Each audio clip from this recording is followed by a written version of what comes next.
Good day, engineers. So, nasa last part na tayo, 6.3 ng ating chapter 6 na polynomial of curves. So, dito sa ating 6.3, we will discuss how to sketch or sketching polynomial curves.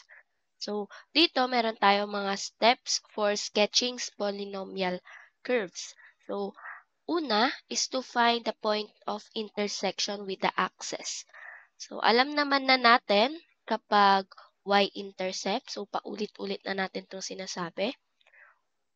Y-intercept, sabihin x is equals to 0. And kapag x-intercept,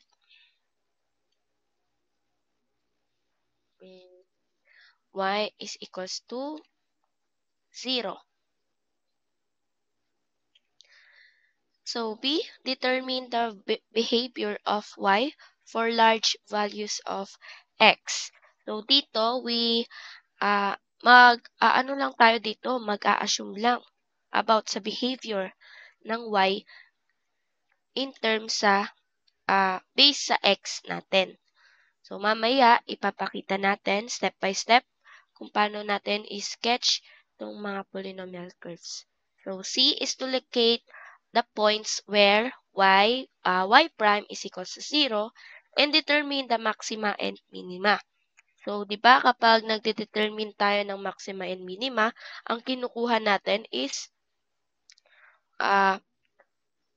yung critical points natin or itong points na makukuha natin dito, isa-substitute natin sa y double prime, di ba? Kapag magte-test tayo kung maxima or minima na sa y double prime tayo. Locate the points, step 4. Locate the points where y double prime is equals to 0. So, yung second derivative, i-equate lang natin siya into 0. And letter E, plot additional points if necessary. So, kapag yung mga points na binigay natin, for example, mga critical points, is hindi kulang pa, so, magdadagdag tayo ng mga additional points. So, madali lang naman magdagdag ng additional points kasi pwede na natin siyang gamitan ng CalQ. So, yan. So, yan yung 5 steps natin in sketching polynomial curves. So, next is, punta na tayo sa unang problem natin. So, meron lang tayong dalawang problem dito. So, start na tayo. Sketch the curve y is equals to x squared times 9 minus x squared. So, anong step 1 natin? Step 1 natin, step. Ang step 1 natin is to find the points of intersection with the axis. So, una, x-intercept. So, x-intercept, y is equals to 0. So, kunin lang natin yung ating equation, y is equals to x squared, 9 minus x squared. So, dito, tawag dito,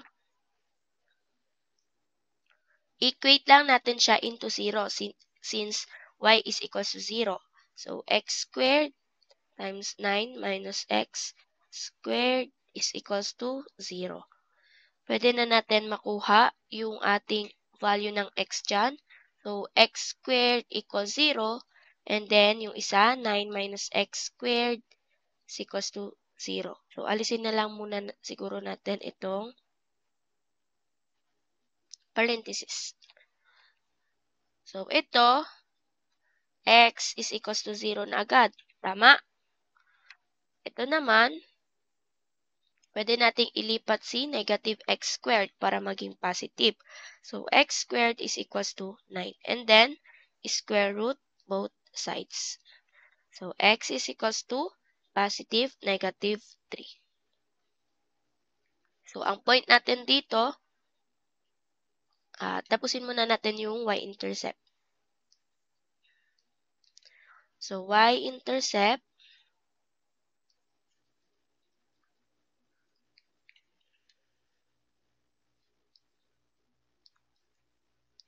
x is equals to 0. So, y is equals to 0 raised to 2, 9 minus 0 raised to 2. So, makikita nyo naman na ang value natin dito is matic 0. So, meron tayong tatlong x. So, meron tayong tatlong point of intersections or mga PI. Una, PI 1.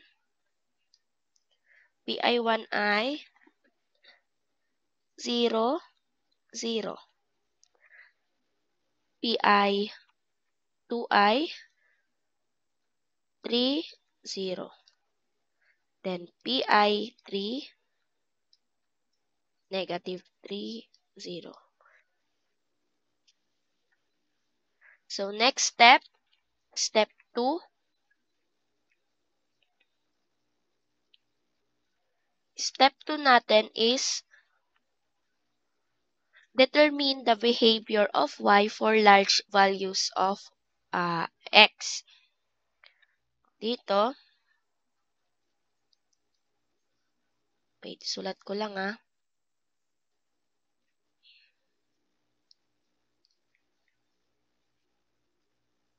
Ang hirap. When x is large and positive,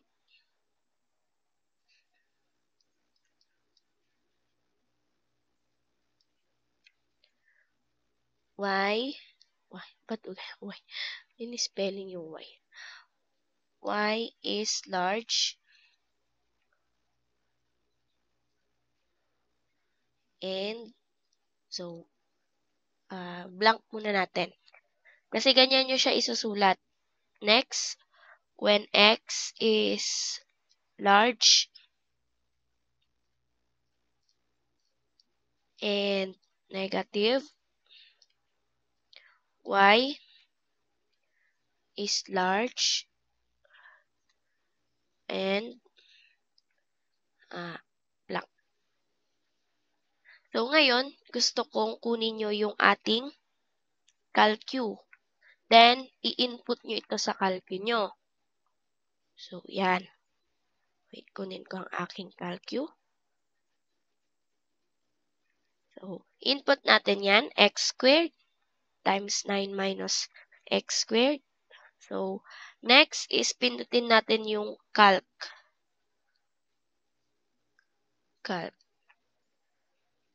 So, pagkapindot ng calc, nagtatanong siya kung ano yung x question mark, di ba? So, mag-input tayo ng malaking number.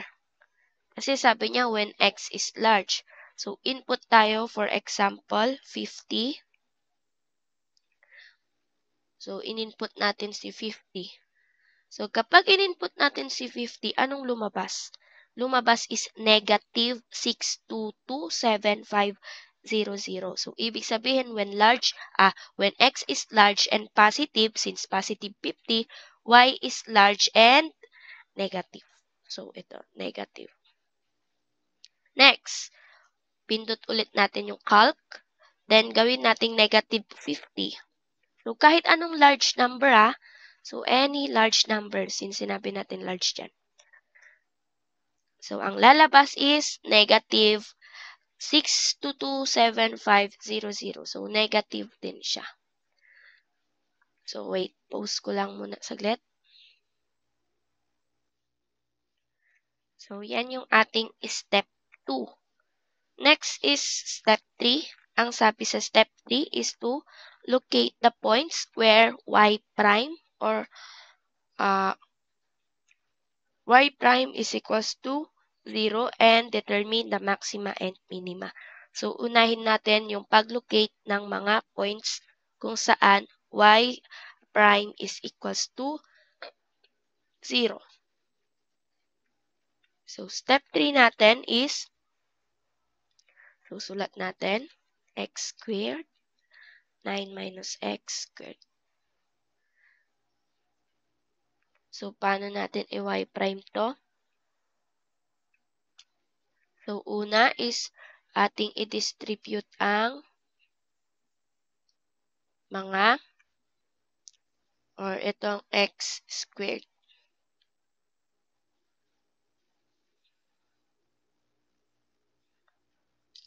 So, y is equals to 9 x squared minus x raised to 4.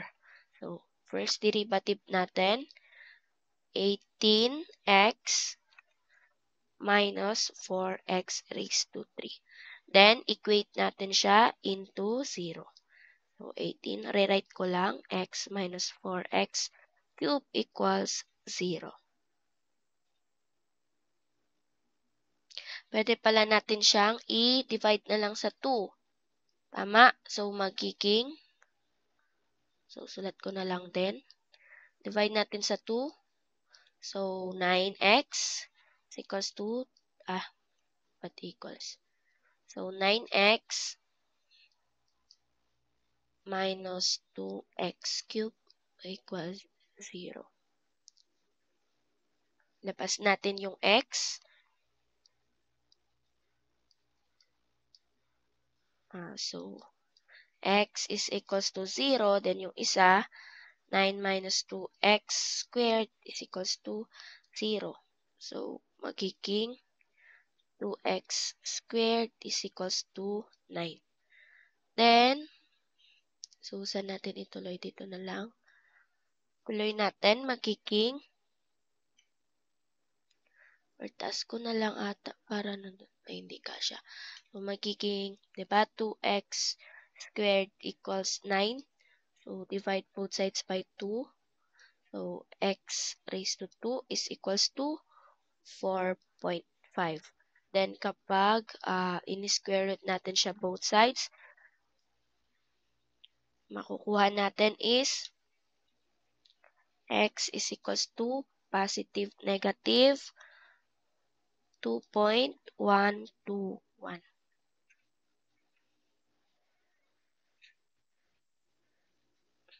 So, kunin na natin yung ating mga critical points.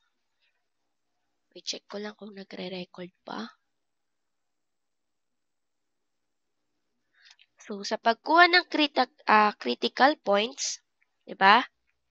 If x is equals to 0, so y is equals to x squared, 9 minus x, or yung 18 na lang yung gamitin ata natin. Ay, yung 9, yung na-distribute natin. So, ito na lang gamitin natin para mas madali. So, magiging 9x squared minus x raised to 4. So, y is equals to 0 minus 0, so 0. So, ang CP point natin, CP or critical point 1 natin ay 0 and 0. If x is equals to 2.121, y is equals to 9 times 2.121 squared minus 2.121 raised to 4. So, y is equals to 2.121 squared minus 2.121 raised to 4. 20.249998. So, pwede natin isulat as 20.50. So, CP2 natin ay 2.121 and 20.50. So, dito ko na lang ituloy. If x is equals to negative 2.121, So, y is equals to, dito na lang sa baba. If x is equals to negative 2.121. Negative 2.121. So, paki-substitute na lang dyan. Magiging y is equals to negative 20.50. So, ang CP3 natin ay negative, sud ko doon lang, CP3 ay negative 2.121 and negative 20.50. So, meron na tayong tatlong critical points. So, after that, nasa step 3 pa rin tayo is iti-test natin at sabihin or i-determine natin kung maxima or minima. So, ang y prime natin pala kanina is 18x minus 4x cube. And ang inaano natin dito sa pag-test, test.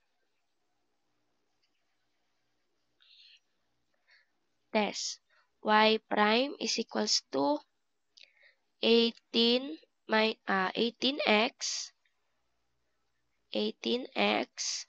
minus 4x cube. So, kapag dinoble prime natin yan, kasi di ba kapag nagtetest tayo ng maxima and minima, kailangan double prime. So, 18 minus 12x squared. At critical point 1, 0 and 0, di ba? So, magiging y double prime is equals to 18 minus 12, 0 squared. So, y double prime is equals to 18. So, positive siya. So, minima. At CP2, ano na yung CP2 natin? 2.121 and 20.5. So, y double prime is equals to 18 minus 12, 2.121 squared. So, magiging y double prime is equals to, input sa calcu. So, 18 minus 12, 2.121 squared. Negative, tama ba? Negative 35.984. So, negative siya, ibig sabihin, maxima. Next, at CP3. So, dito at CP3, meron tayong negative 2.1. Hindi na kasya, dito ko na lang ilagay sa kabila.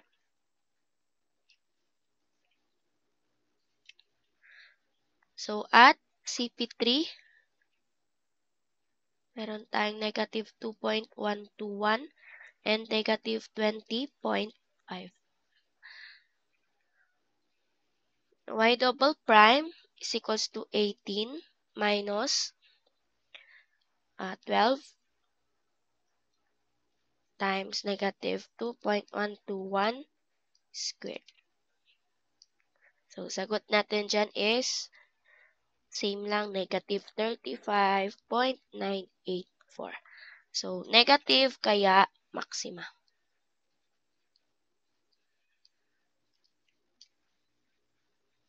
So, hanggang dyan yung ating step 3.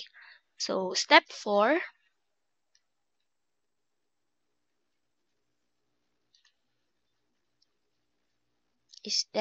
ay locate the points where y double prime is equals to 0. So, ang y double prime natin is 18 minus 12x squared. Pero equate daw natin siya sa 0. So, 0. 18 minus 12x squared is equals to 0. Ngayon, kukunin natin yung inflection point. Ang makukuha natin dito is inflection point. Divide both sides by 12. So, meron tayong x squared is equals to 3 over 2. Then, square root both sides.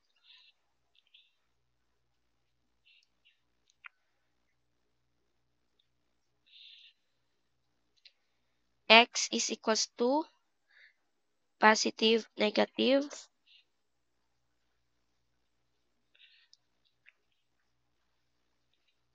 1.225. 1.225.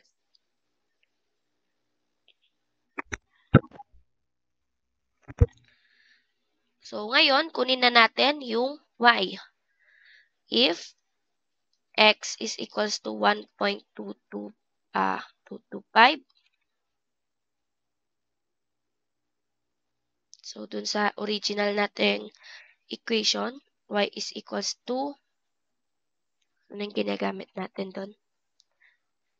9x raised to 4 and minus x raised to 4. 2 pala to.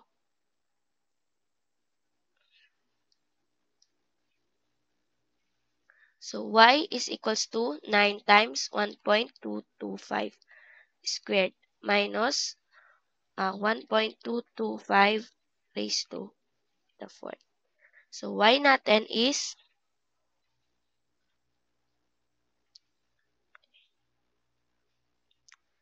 wait lang, kakalkyo ko ha.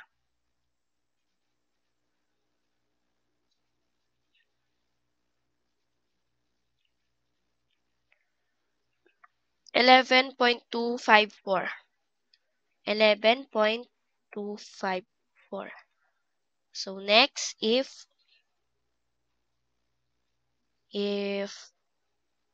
x is equals to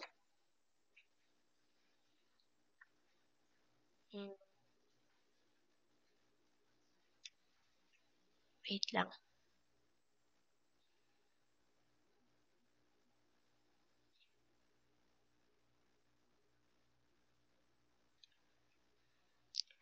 If x is equals to negative 1.225, y is equals to 9 times negative 1.225 squared minus negative 1.225 raised to 4. So, ang y natin dyan is 11.254. So, same lang. Therefore, meron tayong dalawang inflection point. So, IP1 is 1.225 and 11.254. Then, IP2 natin is negative 1.225 and 11.254. So, meron na tayong inflection point.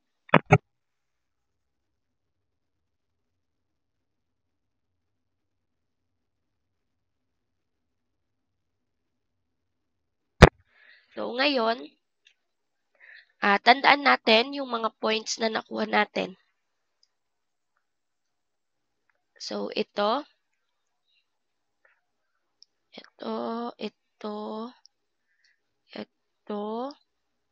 tsaka meron pa ba dito? Critical points. And then, yung ating inflection points. So, ito. Tandaan natin yan ha. So, kapag may mga points na tayong yan, pupunta na tayo sa pag-sketch.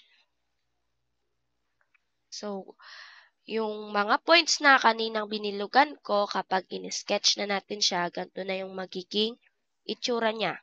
So, kinuha ko na lang to sa notebook, okay? Kasi mahirap mag-graph dito sa ating PowerPoint. So, sulat ko na lang. Ito yung 0, 0, diba? Sulat nyo din to sa notebook nyo, ha?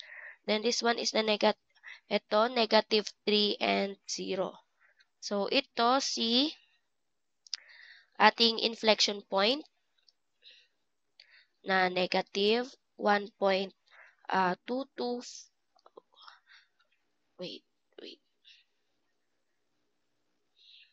negative 1.225 and 11.254. So, ito naman yung positive na 1.225 and 11.254. So, inflection point yan. And ang critical points natin is tatlo din. Itong 0, 0. Tapos itong negative 2.121 and 20.5. 50. Tapos ito naman yung positive 2.121 and 20.50. So, ganyan yan kapag graph. And tingnan natin dito sa ating, ito ba yan? Ba't di ko nakikita? So, yan. Nakikita nyo ba? So, ito. Ito yung ating equation, di ba, sa number 1. So, tama yung pag-graph natin. So, ayan. Kikita nyo? So, balik na tayo sa ating lesson. Ay, PowerPoint pala. Ito ba yun? Ito. So, yan. So, ang step 5 natin, step 5 natin ay, plot additional points if necessary. So, ito, kung gusto nyong ituloy-tuloy hanggang dito sa baba, yung ating graph, ito, di ba papunta na siyang 4, 5, tas ito, papunta na rin doon, 4 and 5. So, pwede kayong gumawa ng X and Y table. So, 4, negative 4, tsaka 5, and negative 5. So, additional points lang naman to. Kung gusto nyong ituloy-tuloy yung pag-draw or pag-sketch ng polynomial curves natin hanggang dulo. So, ito, kapag, ang gagawin nyo lang naman kasi dito sa x, di ba may value tayo ng x, itong 4, i-substitute nyo lang dito sa may original equation. So, lahat ng x dito, palitan nyo ng positive 4. So, ang y na lalabas dyan ay negative 112. So, pwede nyo naman na itong i-calculate. Negative 400, negative 400. So, yan lang yung ating step 5. Which is, makikita naman natin kasi kapag dinerecho natin ito pababa, so yan. Yan na siya. Negative 112 na daw siya pag katapat sa x na 4. So, ganyan natin i-sketch yung mga polynomial curves. So, punta na tayo sa ating next problem. So, dito, sketch the curve y is equals to x raised to 5 minus 5x raised to 4 plus 20x raised to 2. So, dito, magiging step 1 natin is step 1. So, y is equals to x raised to 5 minus 5x raised to 4 plus 20x raised to 2. Siguro sa exam nyo, papahanap ko yung mga critical points, points of intersection, tapos mga inflection point. So, ganun na lang. Diba?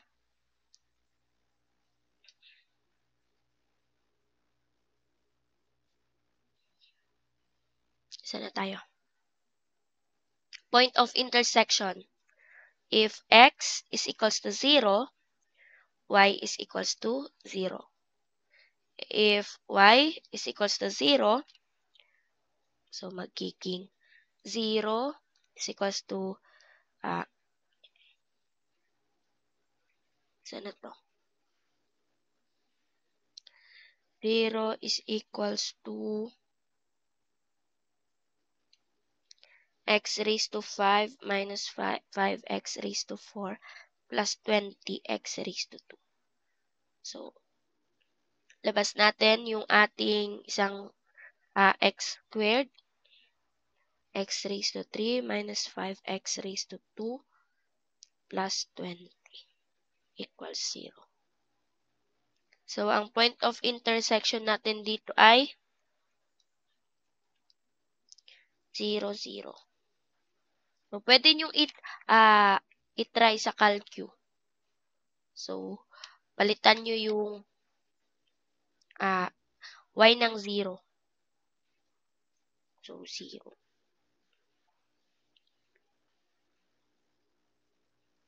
Next is step 2.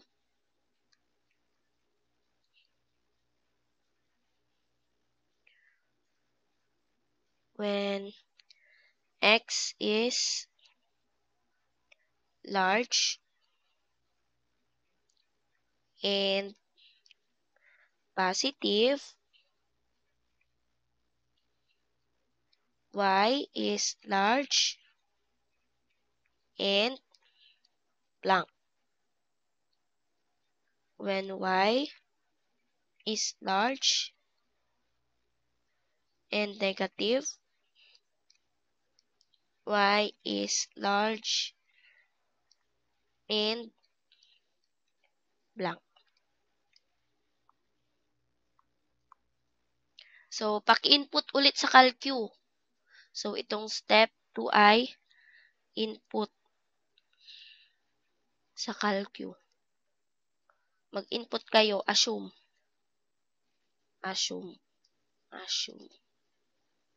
So, mag-assume lang kayo dyan na x is large and positive. So, dito, magiging positive and negative. Try nyo sa calcu nyo. Next is step 3. Step 3 is locate the points where y prime is equals to 0. So, i-y prime muna natin yung ating equation. 5x raised to 4 minus 20. 20x raised to 3 plus 40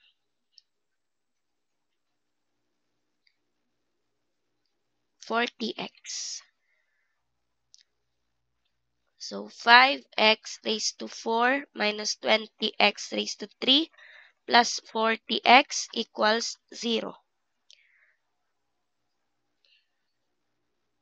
Labas natin si 5x. Magiging x raised to 3 minus 4 x raised to 2 plus 8 equals 0. So, 5x is equals to 0. Then, itong part na to, pwede natin gawin yung synthetic division. So, synthetic division natin. So, magiging 1 minus 4, 0, and 8. So, x is equals to 2. So, 1 times 2 is 2, negative 2, negative 4, negative 4, negative 8, 0. So, meron tayo dito x, wait, ito pala, so baka malito kayo. X is equals to 0. X squared minus 2x minus 4 is equals to 0. So, pwede na tayong gumamit ng quadratic formula. Negative p plus minus square root of b raised to 2 minus 4ac over 2a.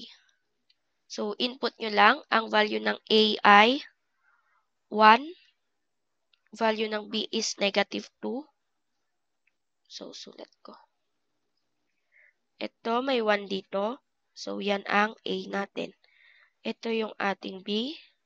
And ito yung ating. So, sa quadratic equation yan.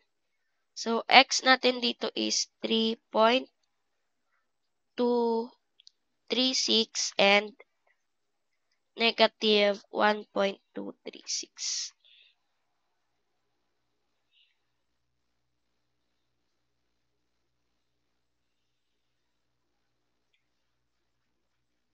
So, ayan siya.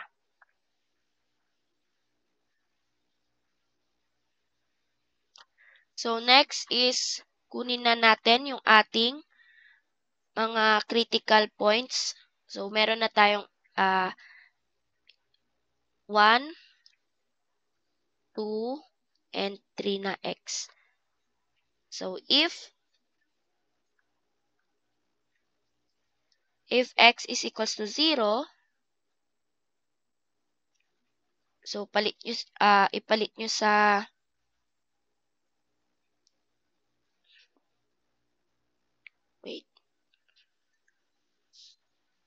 critical points.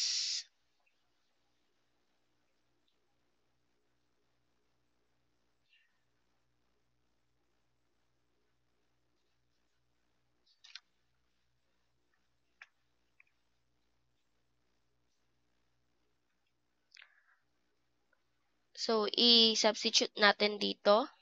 Magiging y is equals to 0. Yung isang x ay, ano na yung isang x? 2. 2? Bakit 2?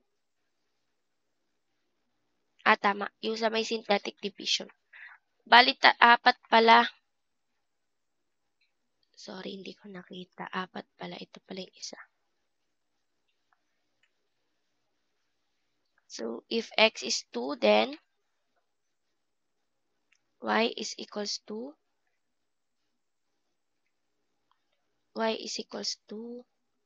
2 raised to 5 minus 5, 2 raised to 4 plus 20, 2 raised to 2. So, y natin dito ay 32. If x is equals to 3.236, y is equals to, so 3.236 raised to 5 minus 5, 3.236 raised to 4 plus 20, 3.236 raised to 2. So, y is equals to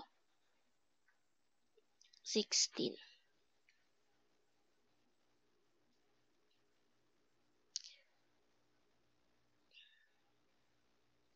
Next, if x is equals to negative 1.236, sulat ko lang.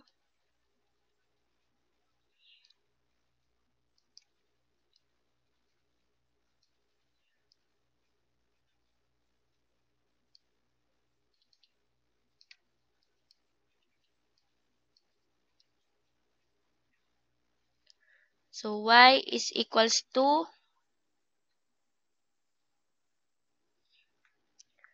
15.949. 15.949. Or pwede na rin gawin nating 16. So, meron tayong 4 na critical points. CP1 is 0, 0. CP2 is 232. CP3 ay 3.236 and 16. Then CP4 ay negative 1.236, 16. So, next is to test. Test natin. Y double prime. So, ang y prime natin kanina ay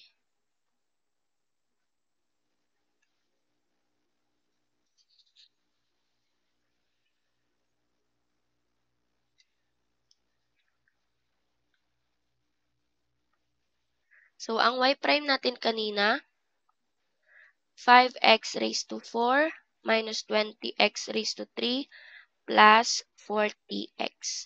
So, y double prime ay 20x raised to 3 minus 60x squared plus 40.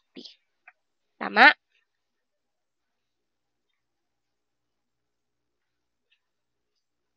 Pwede natin siyang i-divide by 20.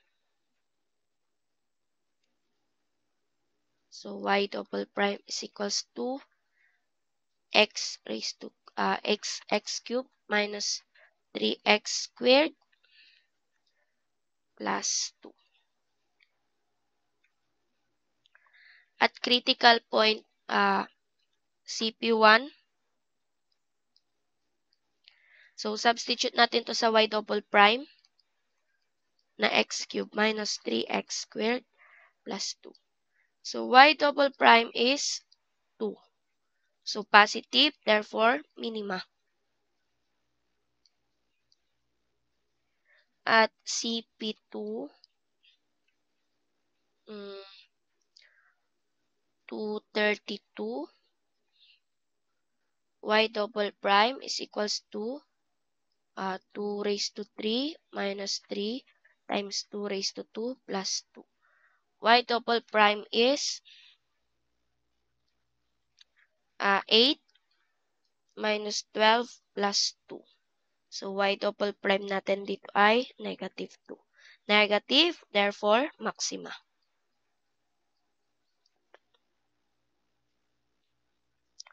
At CP3,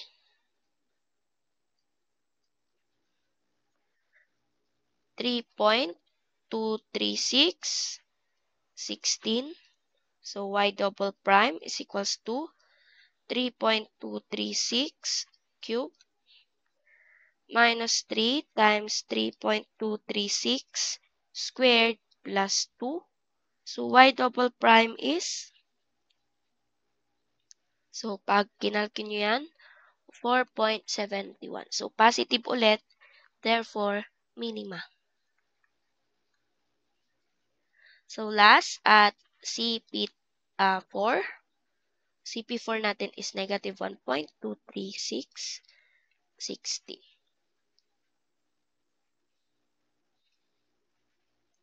So, y double prime is equals to negative 1.236 cube minus 3 times negative 1.236 squared plus 2. So, y double prime is negative 4.4, I think, pangit na sulat. Negative 4.471.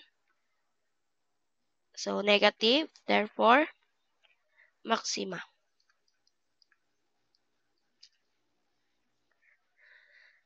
So, nakuha na natin yung ating mga critical points. So, hindi pa yan tapos.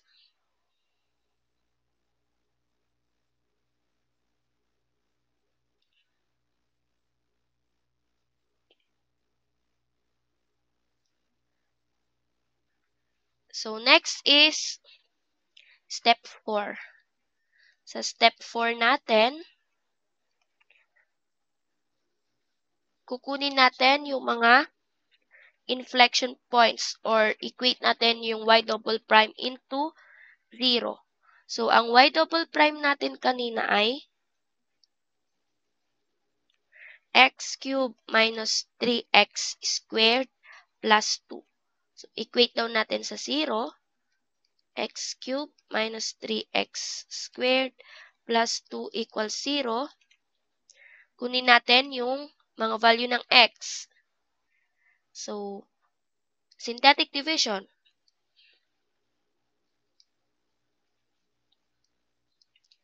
X is equals to 1. So, meron tayo dito 1, 1, 1, negative 2, negative 2, negative 2, negative 2, 0. So, x squared minus 2x minus 2. So, gamit tayo ng quadratic formula ulit. So, magiging 2. Sorry. 2. So, positive, negative. Alam niyo mag-input nito sa calcu, no?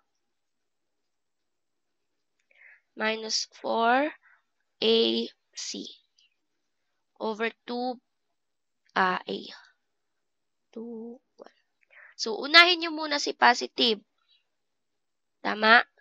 Kapag si positive ang ginamit nyo, ang lalabas, x is equals to 2.732. Next, si negative. Kapag yung negative ginamit, negative 0.732.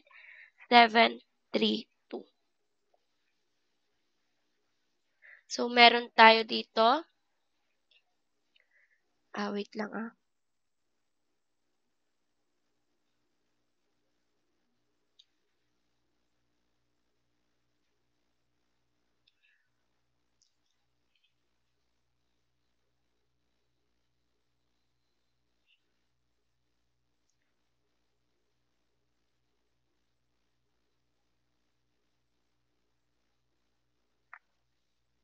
If x is equals to 1, so substitute natin, y is equals to 16. So, saan na ulit natin yan sinasubstitute?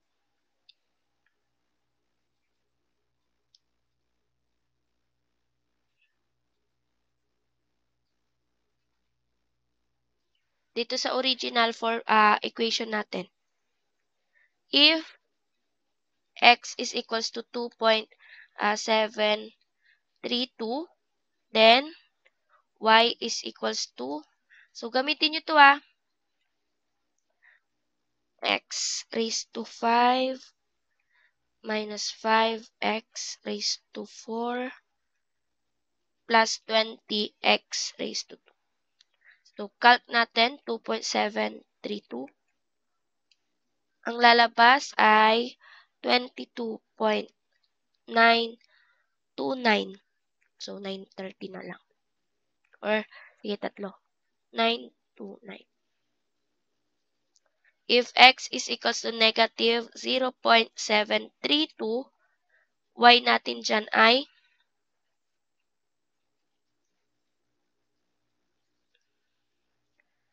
9.071.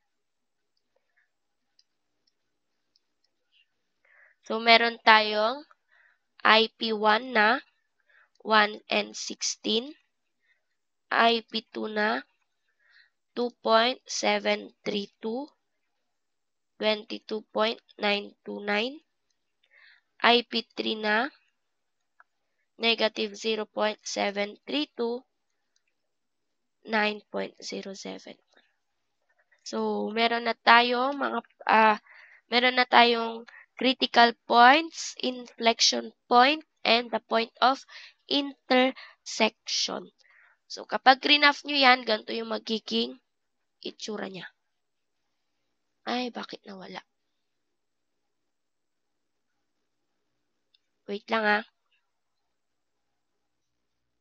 So, ito yung ating graph. Kinuha ko ulit yan sa aking notebook, pero ganyan siya kapag graph nyo. Okay? Practice nyo dyan sa inyong notes. So,